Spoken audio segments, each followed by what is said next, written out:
Hey guys, welcome back. So Appian has recently rolled out the 25.4 release highlights, and we are going to take a look about what are the new features which has been added as part of this upgrade into the system. So a lot of new features have been added, some AI enhancements have been added, records have been enhanced. So there are a lot of things to explore about.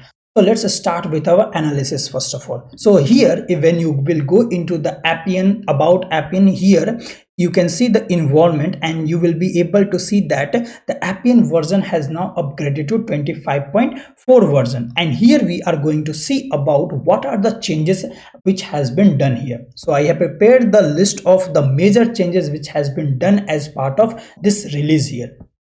So as usual, we will start from the data fabric, because data fabric has been the center of development in the Appian. Everything now is connected to a data fabric. You need the data, you create record. You want to write data, you create record. You want to use AI features, you use the record. You want to build process insight, you use record. Means it is the central place here. So let's see what are the changes have been done in the records this time. So first of all, change is that sync up to 50 million rows per record type. So earlier, if you see, the standard limit was around 4 million rows per record type only, but earlier as well it was enhanced to 10 or 20 million. Now it has been increased to the 50 million rows. But the question is that can we really do that? When you will go into the Appian's capability tier, they have clearly defined that this is the data fabric, this is the standard tier, and I guess 50-60% customers use the standard tier only. Then there comes the advanced one which has the limit of 20 million, and then premium customers come which has the limit of 50 million rows. So it is very costly to sync 50 million rows at once in Appian. Okay, now the second one is the skip field smart service sync options ensures data remains available even if a smart service sync fails. What does this means here? See, in the record sync options, lot of improvements have been made earlier as well. For example, if your sync record earlier, if your sync record used to fail, then the whole application can go down as well. Like it used to give that pink error. But now a lot of things have been changed. For example, in last you can see here, skip field full incremental syncs means due to in the record itself, if sync is failing, then it will use the last used data here. But now this is extended to the smart service as well. You can see here we can sync with the help of the smart service as well. Now due to that something fails, still it can skip that particular synced row, means that row will use that previous data which is available in the record there. So this new change has been added here, and in community it is disabled, obviously, like the other features, like the other important features as well. Okay, so this has been added here in the record here. Now this is a very important point here: 5x higher throughput, up to 30,000 transactions per minute. 5x, so basically here it is saying that the write records have become faster here. Means earlier it is saying 5x higher output. It means that earlier x value was 6,000, so it was writing 6,000 transactions per minute, but now it can write 5x, means 30,000 transactions per minute. And don't confuse with how much data write records can write at one time. It is still higher. It can write up to 50,000 rows as well, but this is about how much data it can write at one go. Let's say like 100 users are there and everybody is writing 50 something like this, so it will be more faster. We cannot replicate just for a single user here. For example, if I have to show you something, see, this is the expression which I have created here, and it is enumerating over this data, and it is just writing some dummy values into the table. And now if I show you what is the current limit of the data, so the current limit of the data is around 40,000. You can see here 40,000 is there. If I click on test rule, all this for each will run for 40,000 time, and it will list out all the rows here, and we can write 40, even we can write 50 as well. So let me show you how much time will it take to write that 40,000 of data. So here you can see that I have tried to run it earlier, and it used, and let's say like how much time it has, in just 2 minutes of time it has taken to write all the 40,000 rows of the data there. And this is the for each loop. See, if you see here, even it is breaking due to the memory circuit breaker. It is less resources have been defined here, but it can write 40-50,000 it has taken. If you see here, 44,000 AMU of time also it has taken. We can run this again and we can check that, but it can write up to a lot of data it can write here at one time. So throughput is something different. It is like how much efficient it is now than earlier. Now let's move to the next one, that is monitor disk space for documents stored in Appian. So we have already seen that in our record type we can also create now relation with the documents record, and documents are directly stored in record type. You can even establish a relation with your record here. For example, here I have a MA employee record type, and you can see here one employee can have multiple employee documents. So this has one-to-many relationship. If I go into the MA employee document here you can see, if I go into the documents here you can see that I can monitor the disk space which is used there. So 50% you can see a referenced, how many orphan documents are there, how many total document size we have uploaded. So only 2 documents are available as of now. So one of them is having referenced and one is orphan. Orphan means without having not associated with any parent record here, but it is associated with a parent record. So that's why this is referenced and other one is orphan. There are multiple sorting filters we can apply there, search and search. We can also delete or download the documents from the document center as well. So these are the new changes which has been done in the document record type. So if you are using document record type, it is very convenient now. Now the next thing is additional document properties like createdOn, modifiedOn, modifiedBy added to document record type. So this is not talking about this particular record type, because this is what we used to create as part of our, for example, in the employee I needed the I needed to store the document for this one, so I created my own document record types, and this is the system document record type. So we cannot access all the properties here, but these things have been added as well in the document record type. Now let's move to the next point, that is the user record type now displays more information about your users. So we already have a user record type. If you go in the release notes, you will see that this is the user record type, and it is showing more and more fields which are part of the user page. When you create a new user in your system from the admin console, you can see all these properties. So all these have been now added as a custom field, you can see in the user record type. So which was accessible from admin page. And in the admin console, not only that, like when the user last logged in, so we now have more control over the user here. So you can see here, these are the username, what is the current status, and when was the last login. So all these things have been added there, and we now have the filters as well, status, logged and all. So create and deactivate, reset password, these were already present, but these in the grid new columns have been added up here. Okay, moving to the next point, like record action generation can now leverage the relationship as well. We have seen that in our record, if we have a relationship and when we try to create a summary view, it creates a great summary view. It includes the record action in that as well. It includes the event history, the subscribers, everything, whatever is linked with that. Now this feature have been expanded to the actions part as well. When you will go into the action part and when you will try to generate the action here, so here if you click on generate record action, it will detect like is there any one-to-many relationship with this record or not. So here you can see it has the relationship here, book issue, book return and all this. And when generating the record action, it will also generate the actions for these two parts as well. And however it used to create the UIs, it will try to create in the same way. With relationship, you can easily write the data as well. So earlier it was in the summary view, we can see all the related data at once. Now in the action, we can also write the data and we can edit the data at once as well. So it has been expanded here. So here you can see new actions have been now created, and if I go into the UI part to show you like how the UI looks like, is there any change or not. So here you can see details part is there, book issue is there, and book return is also there. And when I click on the next button, you can enter multiple rows for that. So this was having one-to-many relationship, and all the fields like which is the student, for which you want, what is the issue date, obviously other fields have been added up here. If I go in next, so return book is there. So when you add a return books for which student, automatically it is fetching that all the students which are present in your parent record.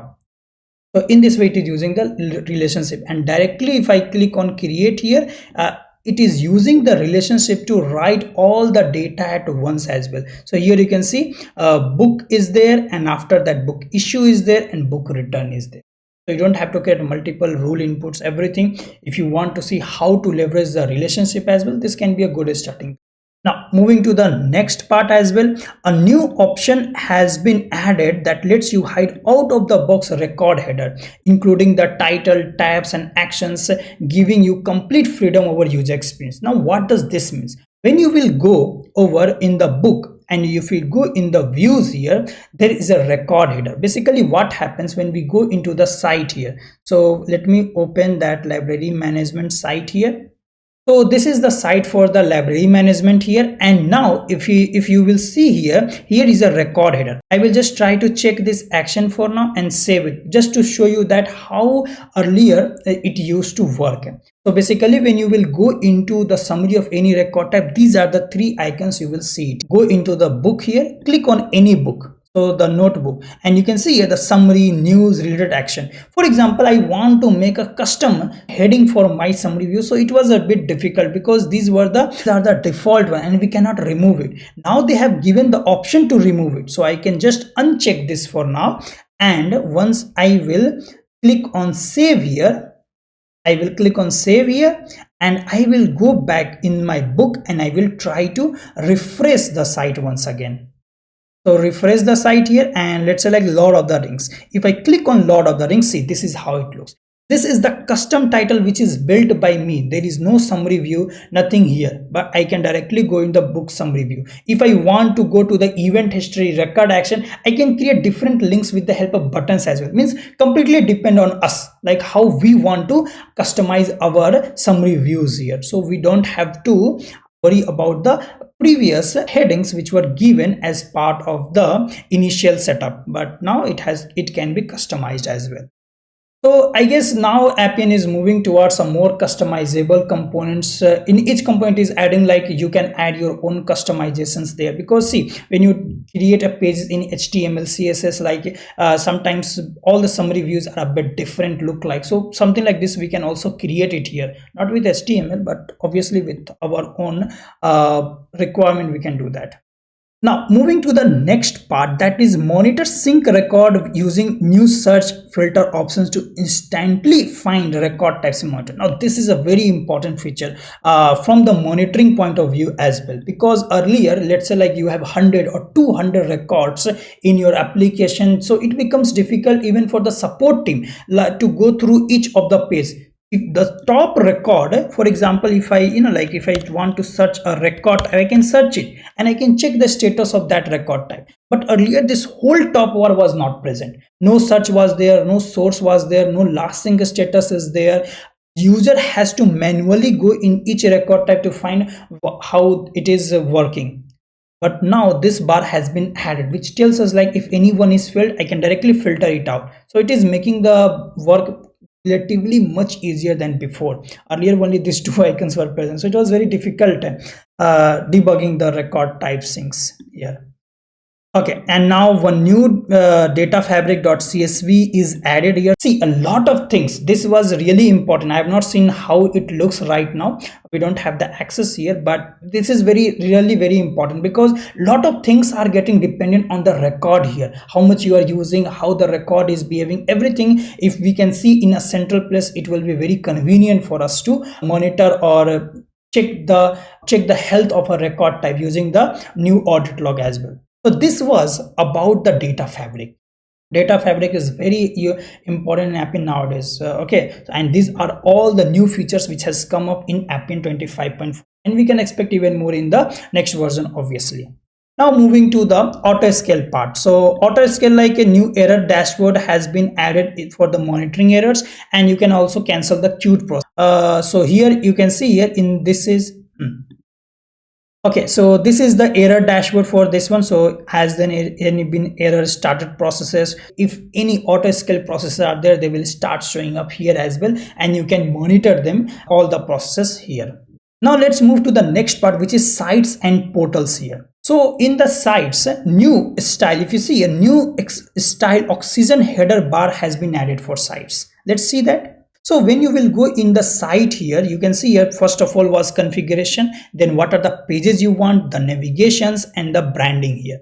So here when you will go into the navigation bar, you can see here earlier it was just helium and mercury, but now new oxygen has been added. What is this new oxygen? Basically this is the site that you are seeing is nothing but oxygen. See, if it is mercury, Appian and all these sites showing from the left hand side, but now all this have been moved into the right hand side. Directly we can access any tab from here. So here you can see all these tabs can be accessed in a different way here. So this is the oxygen style here. And not only that, like new features have been added. For example, if you want to enable one more important thing is there. For example, let me show you. If I want to go into my profile settings, these things are common and from anywhere you can access it. But let's say like on the side you want to disable those things there, so you can disable from here. For example, here I have disabled all these things. No profile should show, no user settings should show, even the site name should not show here,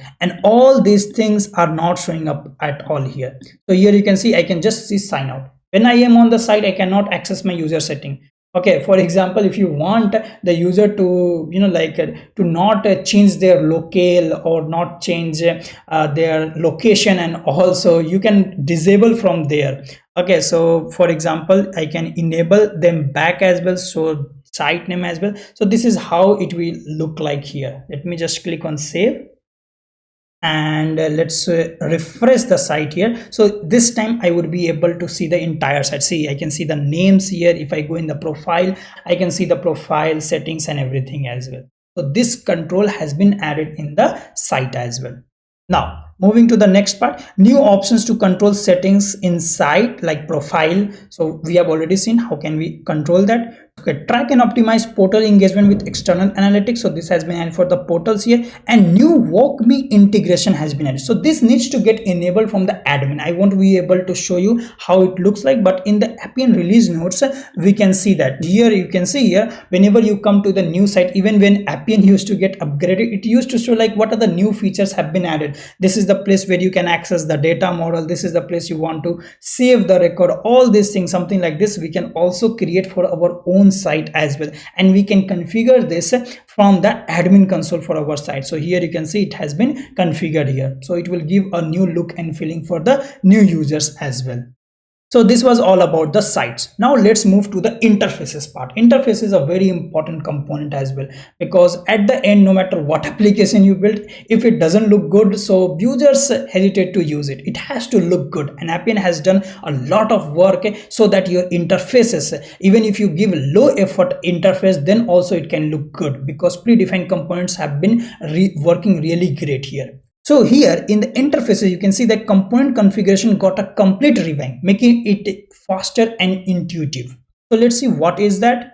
So let's see that. So this is the interface here. And if I go into the design mode for this particular interface, so here in the design mode, you can see here how these components are now placed here. For example, for level position, earlier it used to be a drop down, but now it has been changed to the icons part here. Label you can change, and data, these are all changed into the link style. So behavior, styling, all these parts have been now updated here. Okay, so this new component revamp has happened here. So the next feature is instantly preview Microsoft document in record view. So basically this deals about when you are using Microsoft Office for your document management record, you can also preview the records as well. Okay, so this is from the grid, and I don't think I would be able to show in the community this part here. Okay, let's move to the next part. The document viewer component now support direct navigation, text highlighting, eliminating the need for third-party plugins. Really, this document viewer component has really enhanced a lot. Let me show you how does this work. So here this is the document viewer, and if I go in the expression here, you can see here this is a document for example, any document is there to understand the expressions in Appian, something like this, and this is the document viewer, and this is the document I have given. Any text you want to highlight directly, let's say like some manager is there, they want to approve the document, and every time the documents is obviously of the same template, but there is a part in the document which holds the reasoning part, so they don't have to scroll the whole huge document there. Directly we can just copy this text here, and instead of that we can directly paste this particular component here, and you can see here this document automatically highlights that part there. So this is very convenient to use this feature. Okay, document viewer has been added. No third-party plugins are needed just to highlight the document. Now this is the part. Okay, now enhanced file upload lets you to preview, download and edit uploaded documents, which is, I'm not sure, like this has been a blocker for how many years, right? Whenever we have a document, we have to click on submit in order to preview the document. But now file upload is completely new component. It feels like a completely new component here. It doesn't feel like an enhancement of the existing one. So see here, how does it work? Now I have uploaded a new document. So once you have enabled, you can see edit name will now come. So when you click on edit name, you can edit the name as well. It use a pop-up box is there. Now if you want that, no, I don't just want to edit the name, I can do multiple other things as well. So for example, we can also edit the description of the document. Now we want to, let's say like download the document, we can also download the document, and not only that, we can also preview the document. So these actions have been added which were not present earlier. So here you can see preview is the best part here. So I can preview the entire document here, and from here itself I can download. You can see here this is just an UI. I have not even saved the data in my database, or didn't trigger in, I have not even triggered any process in order to store this document. This is just in the cache memory itself as of now, but still all these actions can be taken. And business users are going to really like these features a lot, because this has been a bottleneck. Okay, the next thing here is show border. If I don't want to show the border, I can also remove that. So here I can make it just false here, and it won't show any border here.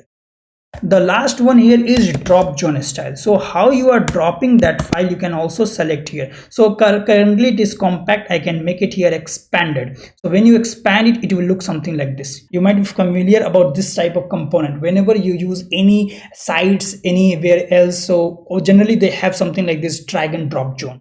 So you can drag the files there. So now Appian also has built this particular component. So this will feel more lively here. Okay, so these are the changes which are done as part of the interfaces here. Now these were all the new changes which has been done, and now more targeted sync loading for placeholders for rich text and grids. So the grid already has, you can see here the grid already have async load feature, but now in each column as well we can define here. For example, if you see here in the details, I have tried to use the async variables. So async variables can be used there. So these are just part of the local variables only. So if you see here in the grid column, you can define your own variables to async the parameter here. So async, and when this particular is when you want to sync the data. So this is the value, and we can define the refresh after variables in that one, and then we can leverage that. So more things. Okay, so refresh after is there. So refresh after record action or something like this, we can write it, and then it will try to refresh as well. So these are the new features which has been added in the interfaces here. So interface is anyway looking great as of now in Appian 25.4, and it is going to look even much better in the futures. Coming back to the AI features. Now in AI feature, a lot of new features have been added here. For example, we have already seen the composer in our application. For example, if I go in my application, okay, and if I go into the plan part here, so in the plan, composer used to be there. Like you can define your requirements here. You can ask the AI Copilot, like this is the requirement, create the data model and everything for it. So these are the requirements. You can define the personas here. You can define the process screens. I guess it was present earlier, but now business rules have been added. Data model was also present there. So all this data model, you can create new rules and all, what is the logic that you want to give. So the complete team can have an overview about the whole plan for the application as well. So you can keep everything handy here. This has been added there. Now after that, AI Copilot for developers have been added. So here you can see that AI Copilot have been added there. And then composer, we have seen agent studio have been added, but we cannot see or explore the agent studio here because I don't think we can create any AI agents as of now. So if you go in the new, we can see AI skill is there, but there is no AI agent as of now. So once this is there, we will be able to discuss about AI agent as well. But in the release notes, we can see about the AI agents as well. So here you can see here Meet Agent Studio is there. So this is the AI Agent Studio, and here you can configure here you can configure the Copilot and AI Agent Studio here as well. I'm not sure which, okay, and here you can see the AI Agent Studio is there, and latest AI models have been added. I would be, like it would be much better if Appian can also integrate with some external AI Copilot, because it is limited into its own workspace. But if it get expanded, then it will be obviously more convenient for us to use all the latest, and we can connect offline and we can connect other models as well, not just in Appian but externally as well. Okay, after that, AI Copilot for business users have been added. Record chat component, we can already see, like if you go in the AI Copilot for business, this chat component have been added here, just like how others platform also used to provide. Same like this here, AI chatbot has also been added there. So these are the things we won't be able to access right now in our community, but in your enterprise platform, in your enterprise editions, you can explore these things here. So that was all about for the new features, and one feature have been removed, which is Quick Apps Designer. Quick Apps Designer was done long time back to quickly generate the apps for the business, like how it looks like, to give an overview. But now a lot of AI features have come up here, and we can quickly build apps with the composer itself. So that's what it has been replaced by this one here. So these are the major AI features which has been added here. I have tried to cover the important points of this one. Okay, so you can go and explore it. Let me know which features you find really interesting here. So that was all for now, guys. Thank you.